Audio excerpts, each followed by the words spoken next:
को मिली हुई है, लेकिन आज़ाद रवि या आज़ाद याना जो है मईशत का या इकोनॉमी का कॉन्सेप्ट है। इकोनॉमी का कॉन्सेप्ट ऐसा है जिसमें बैनुल अक़वामी मंडियों से लेकर हम बैनुल अक़वामी मंडियाँ हो सकता है, कंपनीज, फैक्ट्रीज, चाहे वो आपके मैनुअल लेबर की फैक्ट्रीज हो, कंस्ट्रक्शन का वर्क हो, या रास्ता बनाने का हो, या और अद्वियात का हो, या तो फिर जो है आईटी कंपनीज हो, ये सारी को इजाज़त बिना ये प्रोसेस आज़ाद यारा कहलाता है। वहाँ से लेके अगर वहाँ पे तरक्की अगर आपको चाहिए तो आपको ज़रूरी है कि आप यहाँ पर बच्चों को भी तरक्की करनी है। और तालीम जो है एक सर्विस के तौर पर लेना है। तालीम जो है आप सिर्फ एक सोशल रिस्पॉन्सिबिलिटी है। पहले क्या होता था, अगर कोई कंपनी हम खोल रहे हैं तो कंपनी खोलने के लिए बहुत सारे परमिशंस लेने की ज़रूरत होती थी। हर जगह से परमिशन, चाहे आप जगह खरीद रहे हैं वहाँ से हो, या पॉल्यूशन बोर्ड से हो, या इनकम टैक्स के से रिलेटेड हो, हर तरह की सहूलत आपको लेनी होती थी। यानी बहुत सारी पाबंदियाँ थी उस ज़माने में, बिफोर 1991। और सख्त हुकूमती कंट्रोल के तहत जो है ये सारे काम किए जाते थे। उतना आसान नहीं था, बहुत भारी टैक्स देना पड़ता था। बरामद जो करते हैं बहुत सारी चीज़ें, समझिए कि एक गाड़ी बना रहे हैं, गाड़ी के पुर्जे जो है कहीं बनते हैं, हेलमेट कहीं बनता है, फिर जो है व्हील्स कहीं बनते हैं। जैसे हमारा आईफोन भी बनता है, आईफोन की असल में इंडिया में होती है, आईफोन के पार्ट्स जो है चीज़ें जो है आसानी नहीं किया जा सकता। तो अभी आसानी इसलिए किया जा सकता है क्योंकि हम इकोनॉमी को लिबरलाइज कर दिए। इकोनॉमी आप सबके लिए आसानी, यानी इतने स्ट्रिंजेंट एक्शन को हम दूर करके सबके लिए को दे। यानी इंडिया में अगर कोई फॉरेनर आके इन्वेस्ट करना चाहता है तो वो आसानी से इन्वेस्ट कर सकता है। तिजारत को हमने कम कर दिया और कंपटीशन बढ़ गया। यानी समझिए कि अभी एक छोटा सा विलेज है, विलेज आपको लगे कि विलेज के बाजू में जो है एयरपोर्ट आने वाला है, एयरपोर्ट आने वाला है, यानी वहाँ पे अगर डेवलपमेंट पूरा हो सकता है तो आप क्या करोगे, आपके पास पैसे हैं तो वहाँ पे एक लैंड खरीदोगे। अगर आपको लगेगा कि वहाँ लोगों की कसरत होने वाली है तो आप अपने लैंड पे जो है हाउस बनाने की कोशिश करेंगे, या तो इस तरह के कॉलेज बनाने की कोशिश करेंगे, या आपको इस सारे काम करने के लिए अगर हुकूमत हर चीज़ पर कंट्रोल करे, नहीं आप जो है बाहर वालों को ज़मीन नहीं बेच सकते, या इस तरह की फैक्ट्री नहीं कर सकते, या लोगों को नहीं कर सकते, या बढ़ेगा। ये सारी चीज़ों को पाबंदी लड़ के रखेंगे तो मुमकिन नहीं है कि हम जो है डेवलपमेंट देख सके। डेवलपमेंट देखने के लिए हमको माशी सरगर्मियों में हुकूमती ज़वाबित को नरम करना ज़रूरी है। यानी कंडीशंस जो अप्लाई करते हैं गवर्नमेंट से, उसको कम करना, नरम करना ज़रूरी है, जिसकी वजह से डेवलपमेंट पैदावार बढ़ती है और क्रिएटिविटी भी बढ़ती है। इसलिए आपको आज़ादी देना ज़रूरी है। आज़ादी देना नहीं हर जगह होता है, कुछ इसके ये है, जैसे आज़ाद का अगर देखें तो आज़ाद का पुराने दौर से आज तक कैसे हुआ है इसको थोड़ा सा हम देखेंगे। अगर भी बात है पहले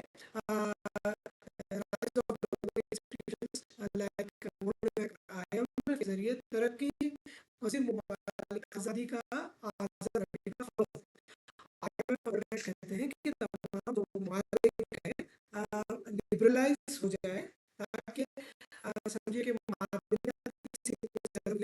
तो वहाँ पे फॉरेन कंपनीज इन्वेस्ट करें और मादनियात हासिल करके उस मुल्क में पैसे इन्वेस्ट करके कंपनी बना के मादनियात का बिजनेस कर सके। कहीं समझिए कि कोस्टल लाइन अच्छी है जहाँ पर मछलियों का पालन ज़्यादा हो सकता है, लोकल लोग उस कदर टेक्नोलॉजी नहीं जानते, जिसकी वजह से मादनियात जो है इन्वेस्ट नहीं कर पाएंगे। बैरून मुल्क के लोग वहाँ एरिया में इन्वेस्टमेंट करके तरक्की करेंगे। इसी तरह से कहीं समझिए कोई ऐसा मकाम है जो सियाहत के लिए मौजूद और मुनासिब है, लेकिन वहाँ के लोगों को नई चीज़ों को राग़िब करने का कनेक्टिविटी नहीं है, तो ऐसी कोई कंपनी आ जाएगी जो जोड़ के देगी लोगों को उन बैरून अफराद को, ताकि लोगों का बिजनेस जो सोवियत यूनियन में क्या था, इस तरह की कॉमन एशिया का कॉन्सेप्ट था, लेकिन फिर उसके बाद क्या हुआ, मार्केट ओरिएंटेड जैसे ही सोवियत यूनियन का ज़वाल हुआ, तो उसी दौरान अमेरिका में मार्केट को बढ़ाने के लिए जो काम करना है उसको ज़्यादा देने की कोशिश की गई। का एक कॉन्सेप्ट है, कहते हैं ये हमें जो है बाजार को होना चाहिए, एज गवर्नमेंट बाजार को नहीं कंट्रोल करना चाहिए कि बाजार में इसी तरह की कंपनी लगाई जाए, यही लोग कंपनी खोल सकते हैं, दूसरे कंपनी नहीं खोल सकते, इस तरह की चीज़ें ये गवर्नमेंट की मुदाखलत जो है कम से कम होनी चाहिए।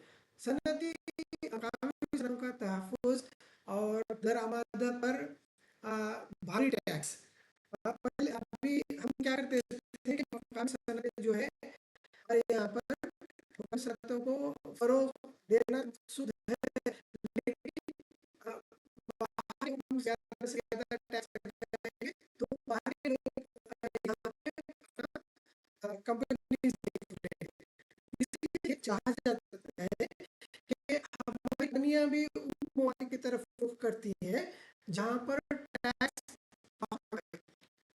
जैसे हिंदुस्तान में समझिए कि यहाँ से भी बहुत सारे लोग निकल के बैरून मुल्क में जा रहे हैं, टैक्स एग्जम्पशन है, टैक्स एग्जम्पशन होने की वजह से क्या होता है, वो कमा रहे हैं कंपनी के जरिए, वो कंपनी की तरक्की में ही वो ज़्यादा से डेवलपमेंट में ही ज़्यादा से ज़्यादा लगा सकते हैं। यानी लिबरलाइजेशन से क्या हुआ, तो एक वर्ल्ड बैंक ने कहा कि लिबरलाइजेशन करने की ज़रूरत है और मार्केट ओरिएंटेड रिफॉर्म्स लाने की ज़रूरत है। एडम स्मिथ ने कहा कि गवर्नमेंट जो कंट्रोल करती है उस गवर्नमेंट कंट्रोल को कम से कम किया जाए, और ये कि बाहर बैरूनी कंपनी को कम से कम टैक्स लगाया जाए, वो इन्वेस्टमेंट बढ़ाए।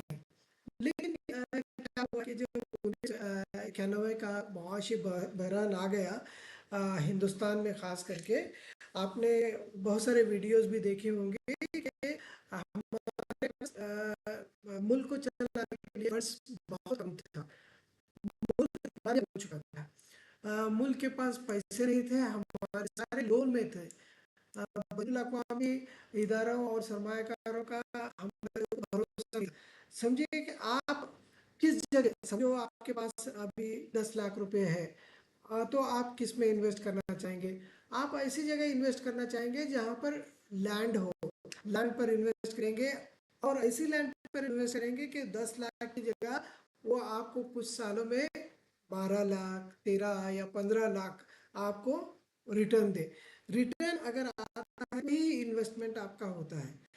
जब आप किसी ऐसे इलाके में जहाँ पे समझिए कि आपने इन्वेस्टमेंट किया, वो पॉन्ड की ज़मीन है और पॉन्ड की ज़मीन फिर गवर्नमेंट वापस ले ले, तो क्या आप इन्वेस्टमेंट करना पसंद करोगे? क्या नहीं करना पसंद करोगे?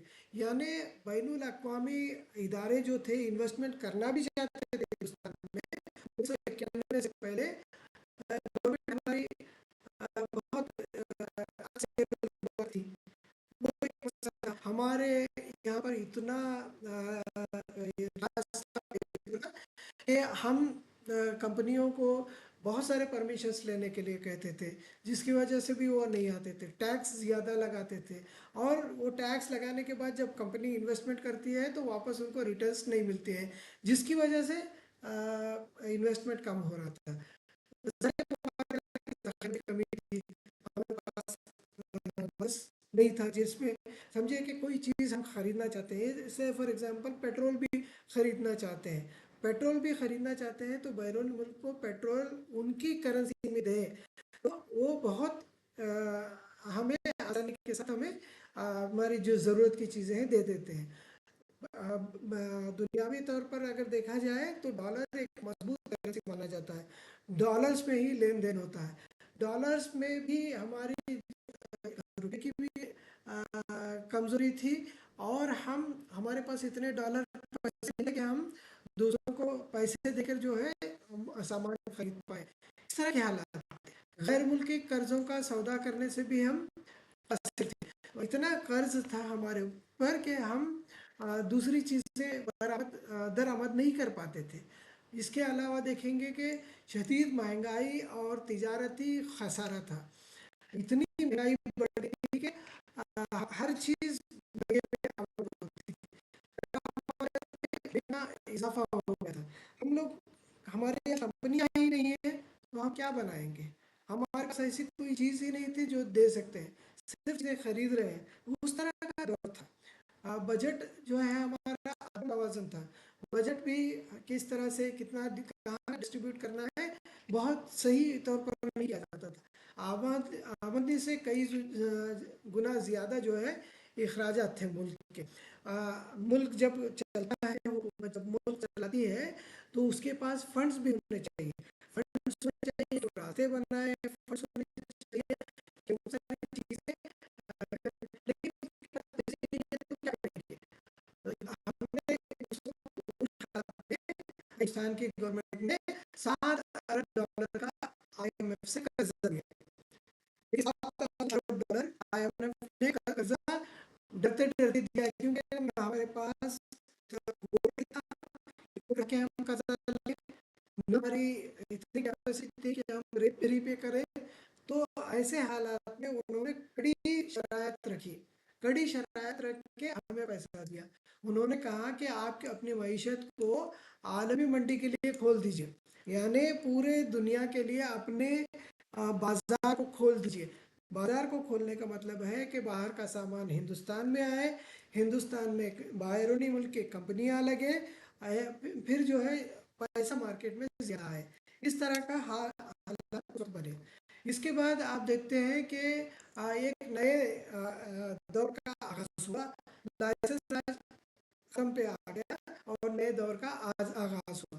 अगर मैं मुकाबला करूं 1991 से पहले क्या हालात थे और 1991 के बाद आज के हालात क्या है, जैसे आपने अभी बताया कि काफ़ी तब्दीलियाँ आई है। हर साल के काम के लिए हमें हुकूमती लाइसेंस की ज़रूरत थी, कोई भी सन, चाहे वो आप समझिए कि ये कंप्यूटर कंपनी खोलना चाहते हैं तो भी आपको हुकूमत का लाइसेंस, ये सिंपल एग्जांपल है। इन्फोसिस के फाउंडर नारायण के लिए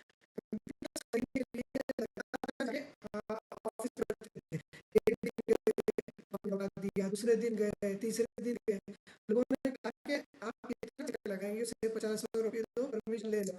यानी परमिशन लेना कितना दिक्कत था। आज वही नारायण मूर्ति की इन्फोसिस कंपनी इतनी बड़ी कंपनी है कि जिसके पास खूब सारे कंप्यूटर्स हैं। 1991 से पहले कैसे हालात थे, आज के हालात कैसे हैं। जो कंपनियां, पुरानी कंपनियां हैं वो तो चल रही थी, नई कंपनीज नहीं खुल रहे थे, पैसा सबके पास नहीं था। आज का दौर ऐसा है कि आप किसी भी तरह की कंपनी खोल सकते हैं, आपको कंपनियां खोलने के लिए आसानी है, सहूलत है। लेकिन आप कुछ कंपनियां जैसे शराब, सिगरेट, धमाका खेज अशिया जैसे एक तकरीबन 6 जो ख़तरनाक और हसास इंडस्ट्री है, उनको लाइसेंस आसानी से नहीं दिया जाता, बाकी सारे कंपनीज को आसानी के साथ दिया जाता है। बैरूनी सरमायाकारी क्या थी? 1991 से पहले हिंदुस्तानी मुल्क में, हिंदुस्तान में बैरूनी सरमायाकार नहीं आकर इन्वेस्टमेंट कर सकते थे। आज आप देखते हैं कि न सिर्फ इन्फोसिस, टाटा, बिरला, अंबानी की कंपनियां हैं, माइक्रोसॉफ्ट है, गूगल है और बेशुमार कंपनियां जो है रास्त बैरूनी सरमायाकारी यहाँ पे हिंदुस्तान में हो रही है। अभी समझिए कि गवर्नमेंट स्टेबल हो जाती है, for example sometimes it happens, अगर गवर्नमेंट, हिंदुस्तानी गवर्नमेंट अनस्टेबल हो जाती है तो बैरूनी मुल्क के अफराद अपने जो इन्वेस्टमेंट है वापस लेना शुरू हो जाती है, फिर जो है हमारा डाउनफॉल होता है, इकोनॉमिक डाउनफॉल होता है। तो यानी बैरूनी इन्वेस्टमेंट हमारी कंपनियों में बहुत है। टेक्नोलॉजी के मुंतकली जो है बैरूनी टेक्नोलॉजी हम अपने ही हदूद में है, बैरूनी मुल्क के लोग हमारे नहीं आते हैं, कंपनियां नहीं आती हैं, तो टेक्नोलॉजी हमें नहीं मिलती थी। जैसे आजकल ईरान को सेलेक्ट किया गया है, ईरान के पास बैरूनी मुल्क की टेक्नोलॉजी नहीं है, चाहे उन्होंने टेक्नोलॉजी बनाई हो, लेकिन बैरूनी टेक्नोलॉजी भी मिल जाए तो क्रिएटिविटी बढ़ जाएगी और अच्छे से अच्छी सर्विस वहाँ के सिटीजन्स को मिलेगी। तो 1991 के बाद टेक्नोलॉजी का हो गया और बैरूनी मुल्क की खिदमत भी आने लगी। पहले क्या करता था? रेगुलेट करता था, कंपनीज को ये करना है, वो करना है, ये नहीं करना है, वो नहीं करना है, बताता था। लेकिन आज रिजर्व बैंक ऑफ इंडिया भी जो है मालियाती इदारों के लिए मददगार और फैसिलिटेटर का किरदार करता है। ये तब्दीलियां आपको देखने को मिल रही है। माशी आज़ाद रवि के 5 कलीदी बेनिफिट्स हमें मिले हैं। 5 बेनिफिट्स कौन से? आज़ाद रवि के माशी असरात हम पर क्या क्या गिरे हुए हैं? एक, एंड ऑफ इन्वेस्टमेंट बैरियर्स। अब आपने देखा होगा कि हम शुरुआत में हैदराबाद आए थे तो देखते थे कि बजाज का एक दुकान है, फिर जो है एक इस तरह का दुकान है, सुपरमार्केट, लकड़ी का पुल गए बजाज से कुछ लेके आए, कराची बेकरी जो है मौसम मार्केट में है। आज हम देखते हैं कि वो उनके इतने सारे आउटलेट्स हैं। अब ये इसलिए मुमकिन हुआ कि बैरूनी स्टॉक एक्सचेंज में उनकी लिस्टिंग हो जाती है तो उनमें इन्वेस्टमेंट आना शुरू हो जाता है।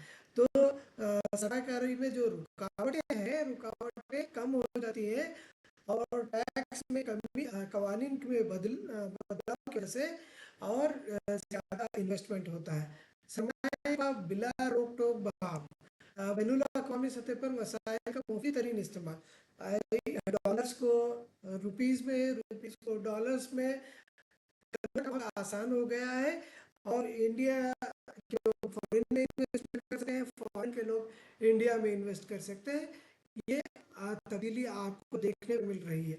इजी कैपिटल टू इंडस्ट्रीज, आप कोई भी कंट्री, जैसे मैंने एक कंपनी है एनसीसी का मुतालिया किया। एनसीसी छोटे से शहर में आंध्र प्रदेश में उन्होंने कंपनी बनाना शुरू किया। जब उनकी स्टॉक में इन्वेस्टमेंट लिस्टिंग हो गई तो खूब सरमाया उसमें किया गया। आज के एनसीसी के बहुत सारे हैदराबाद भी उनके बिल्डिंग्स अवेलेबल है। तो इस तरह से लोगों को अच्छी सहूलियत भी मिल रही है और कंपनीज भी बढ़ रही है। स्टॉक मार्केट का बूम, जब हम छोटे थे हम देखते थे कि बॉम्बे स्टॉक एक्सचेंज 3000 पॉइंट्स पर चलता था, दिल्ली स्टॉक एक्सचेंज 1000 पॉइंट्स पे चलता था। उसकी तफसील उस वक्त हमें मालूम नहीं थी, लेकिन जैसे ही 1991 का बूम आया हमने देखा कि खूब तरक्की हुई है इन्वेस्टमेंट में, स्टॉक मार्केट में। स्टॉक मार्केट के एक कौन है, एक शख्स का नाम होगा जिनका स्कैम है,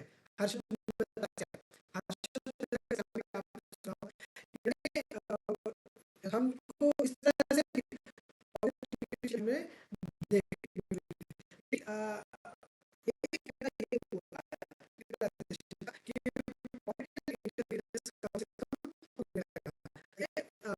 फायदे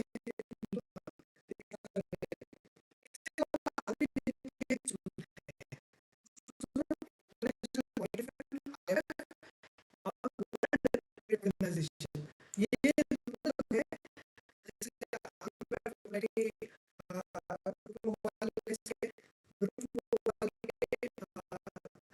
सस्टेनेबल डेवलपमेंट और फाइनेंशियल स्टेबिलिटी के लिए काम करता है, जिसमें हिंदुस्तान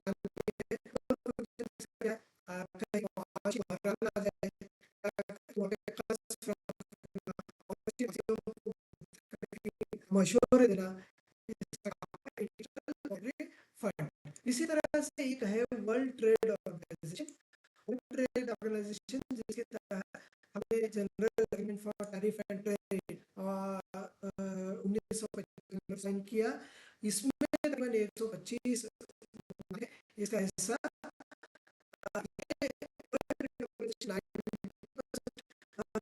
फाइनेंशियल लेन देन है यूनिवर्सल तौर पर इसको कंट्रोल करता है। इसका कोर फंक्शन क्या है?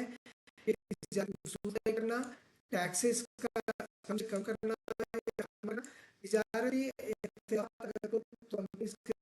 है तो उसको दूर करने की कोशिश करना। ये इस तरह से हम देख रहे हैं कि पैराडाइम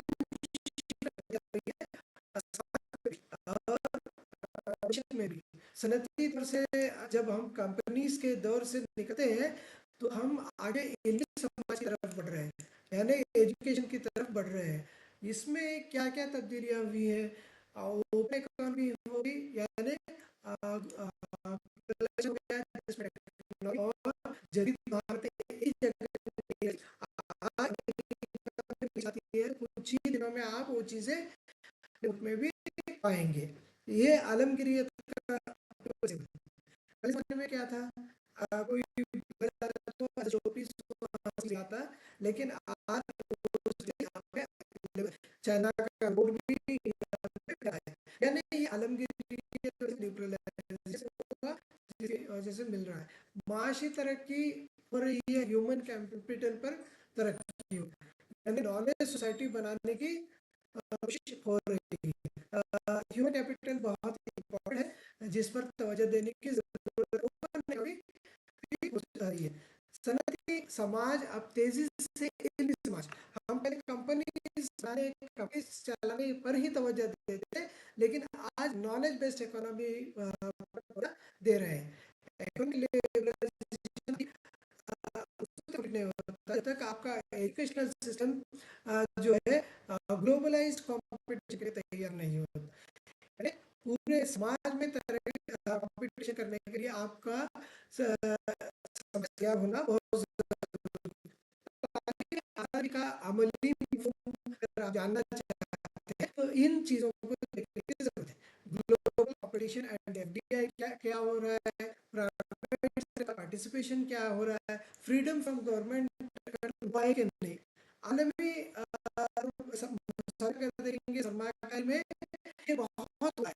और इसकी दूं तो गैर मुल्की यूनिवर्सिटियों के कैंपस भी हिंदुस्तान में अभी हिंदुस्तान के प्राइम मिनिस्टर ऑस्ट्रेलिया, न्यूजीलैंड और दीगर दौरे पे थे। उन्होंने कहा कि मुल्क के यूनिवर्सिटी जो है इंडिया में आए और इंडिया में शोबे खोले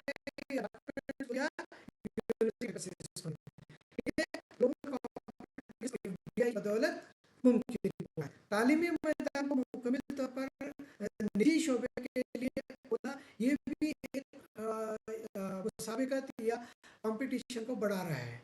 इसके अलावा देखेंगे कि पहले अगर आप खोल रहे हैं, समझिए कि आप इदारे खोल रहे हैं तो आपको बहुत सारे परमिशन लेने होते थे, आपको बहुत सारे एडमिनिस्ट्रेटिव सेटअप करने होते थे, जो हर चीज आपको स्कूल गवर्नमेंट से पूछना है। लेकिन आज वो दौर चला गया है और आपको आज़ादी है हुकूमत अपने अपने इदारे खोलने की, अपने अपने को नाफिज करने की, बशर्ते कि हिंदुस्तानी मफादात हिंदुस्तानी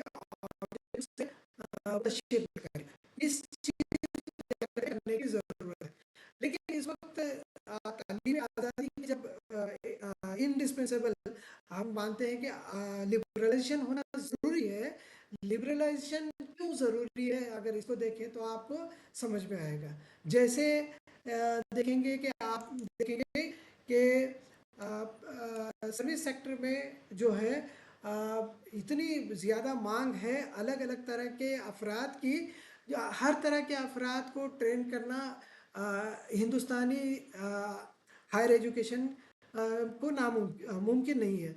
तो इस वक्त मुमकिन नहीं है, तो यहाँ पर जो है अगर प्राइवेट ऑर्गेनाइजेशंस कुछ काम कर रहे हैं तो प्राइवेट ऑर्गेनाइजेशंस अपने रिक्वायरमेंट के हिसाब से ट्रेन करेंगे जो आलमी तौर पर कामयाब होगा।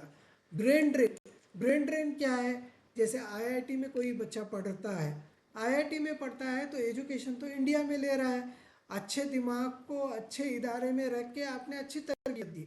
लेकिन तरबियत देने के बाद क्या हो रहा है, वो हिंदुस्तान में काम करने के बजाय बैरून मुल्क में अच्छी सैलरी मिलती है, कम टैक्स है और वहाँ पे अच्छी कंपनियाँ हैं, उसके जहन में तख्लीकियत क्रिएटिविटी का मौका है, तो वो बाहर चला जाता है। तो ऐसा जो ब्रेन ड्रेन हो रहा है, तो ब्रेन ड्रेन को रोकने के लिए हमें चाहिए कि अच्छी से अच्छी कंपनियां हिंदुस्तान में ही होनी चाहिए।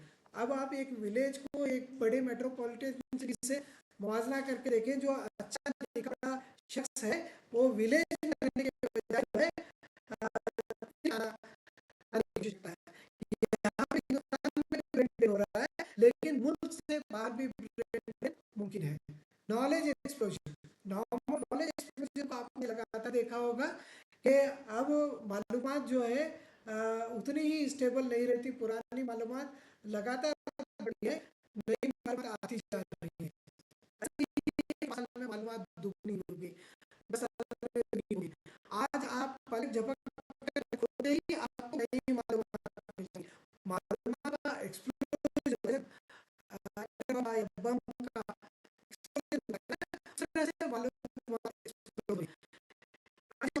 सिर्फ हम अपने ही हद तक अपने ही चारदीवारी में तो बाहर बाहर के इदारे, बाहर के लोग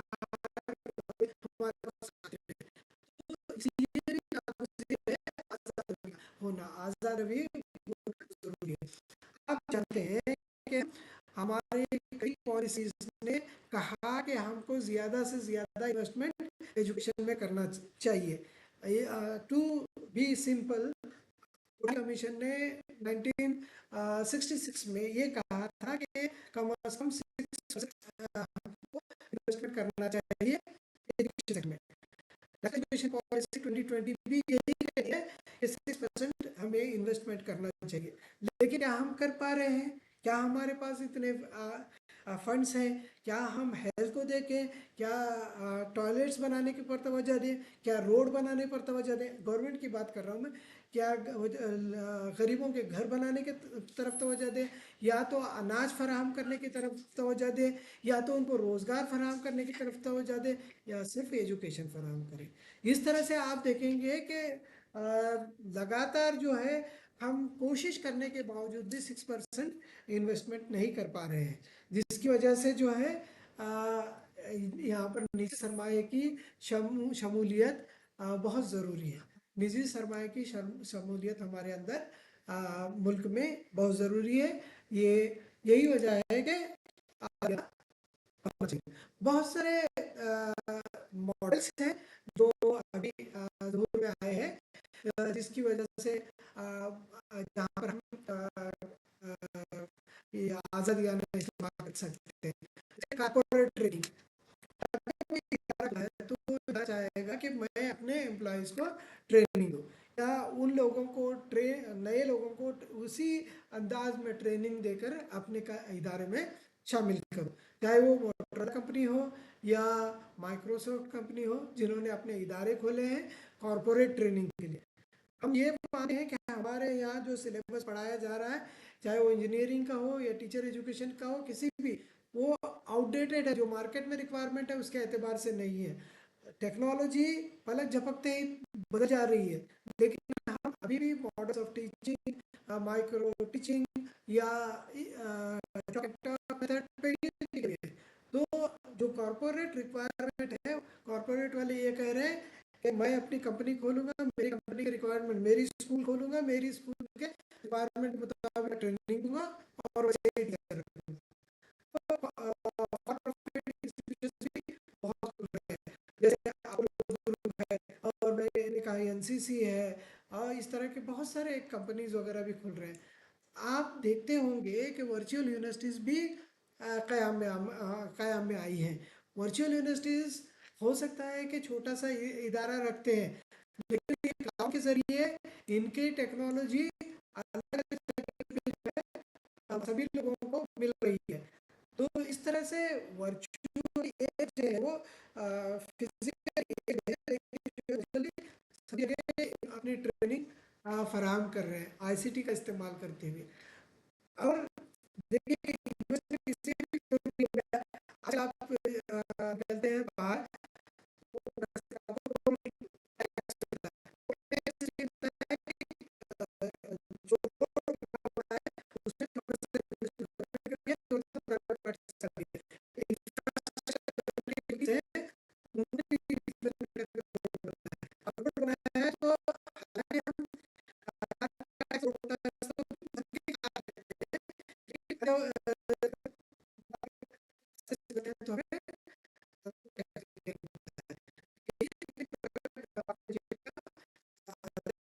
जो है गवर्नमेंट हम जो है फराहम कर रही है। लिबरलाइजेशन के चार तरीके हैं, चाहे तो क्रॉस बॉर्डर सप्लाई, आप नहीं करते हैं, डिस्टेंस एजुकेशन आपके सहूलत दूसरे, जैसे मैं कोई क्लास तो देखिए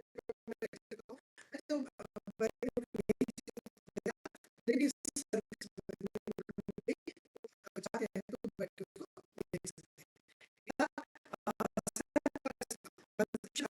जैसे समझिए कि ऑक्सफोर्ड यूनिवर्सिटी कैंपस नहीं खोला है इंडिया में, एग्जाम्पल की बात कर रहा हूँ मैं, अगर नहीं खोला है तो हिंदुस्तान का वो बच्चा जो कैंपस ऑक्सफोर्ड यूनिवर्सिटी में पढ़ना चाहता है वो खुद वहाँ जाएगा, वहाँ जाके पढ़ेगा।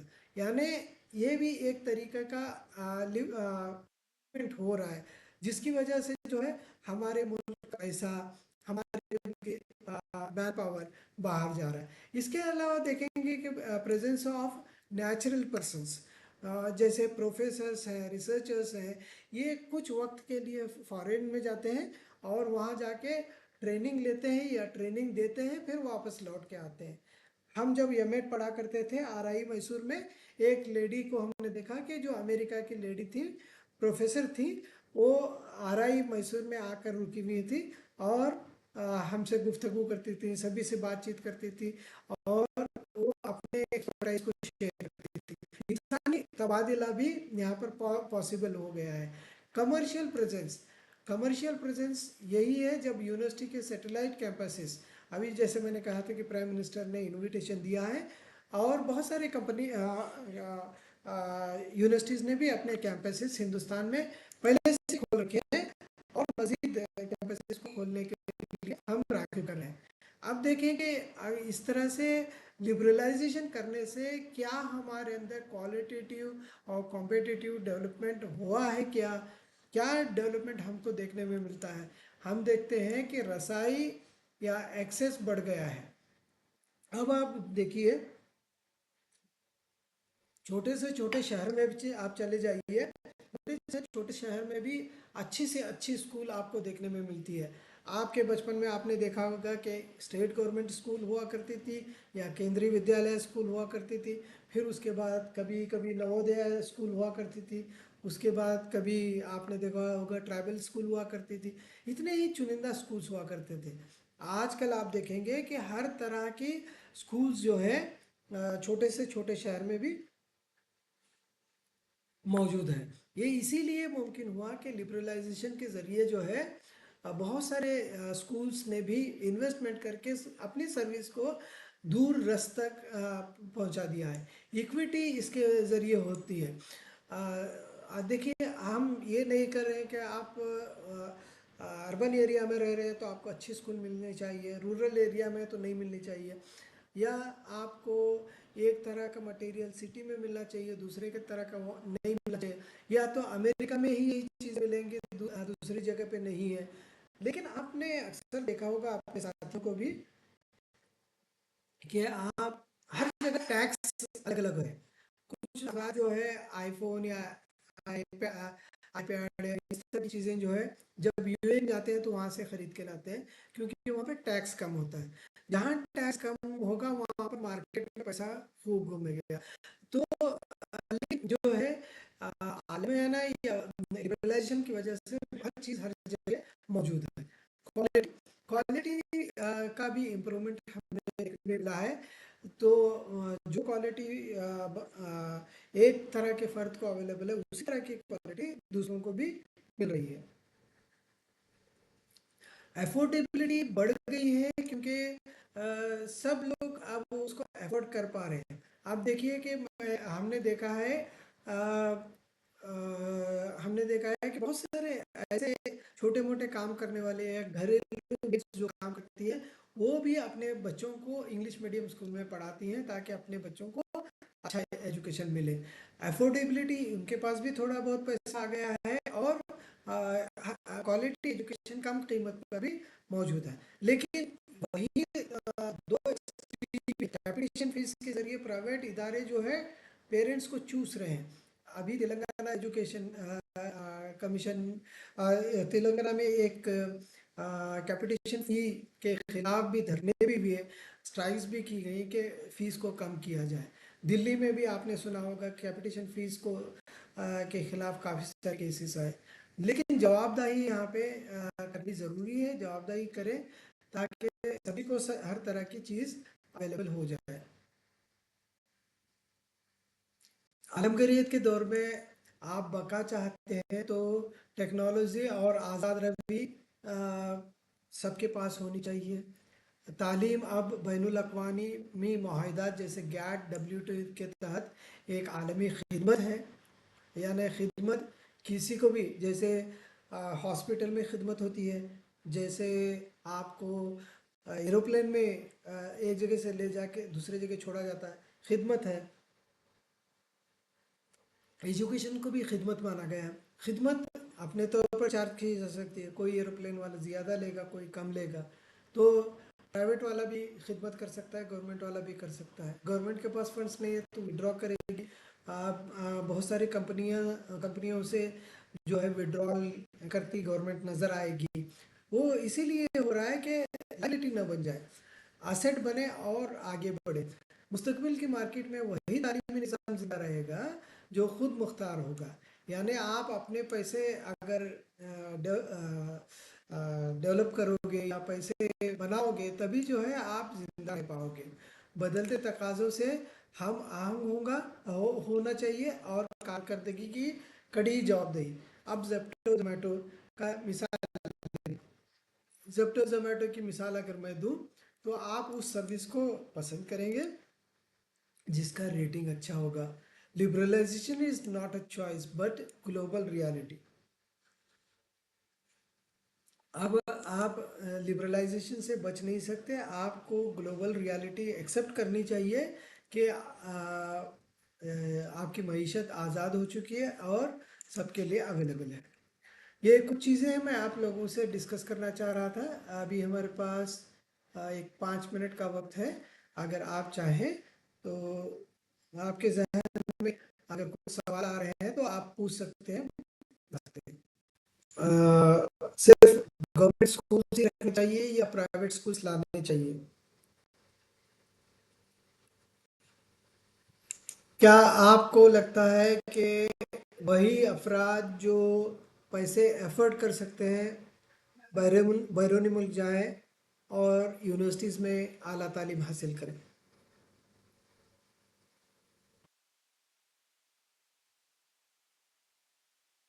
क्या आप नहीं चाहेंगे कि इंडिया का Indira Gandhi national open university बैरून मुल्क में अपना कैंपस खोले, या Maulana Azad national Urdu university Dubai में अपना कैंपस खोले, या सऊदी में खोले जहाँ पर, या अमेरिका में खोले जहाँ पर उर्दू इदारे हैं वहाँ पे। बिल्कुल चाहिए सर। बिल्कुल चाहिए। क्या ये मुमकिन है नए दौर में?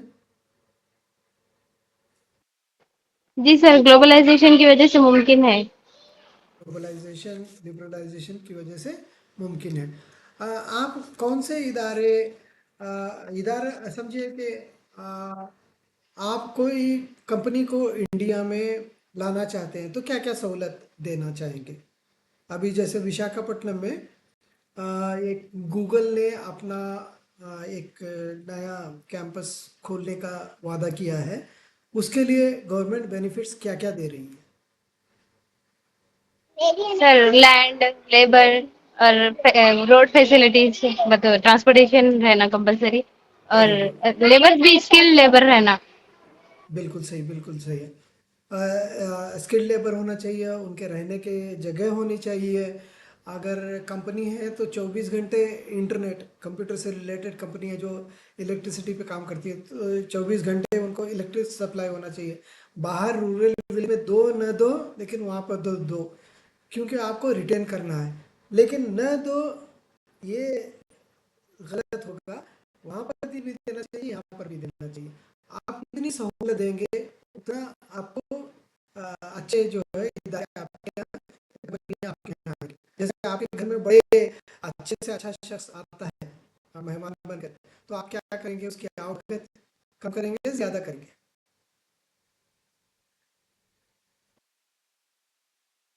बताइए।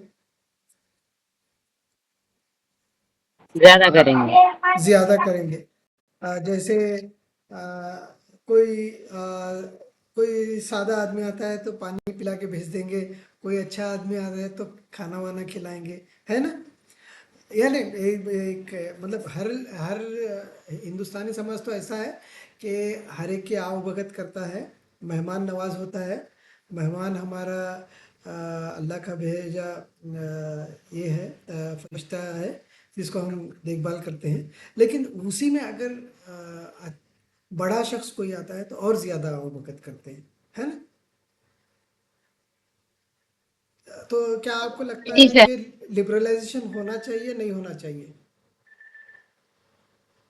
होना चाहिए सर, होना मगर चाहिए। कुछ रिस्ट्रिक्शंस भी होना उसके साथ।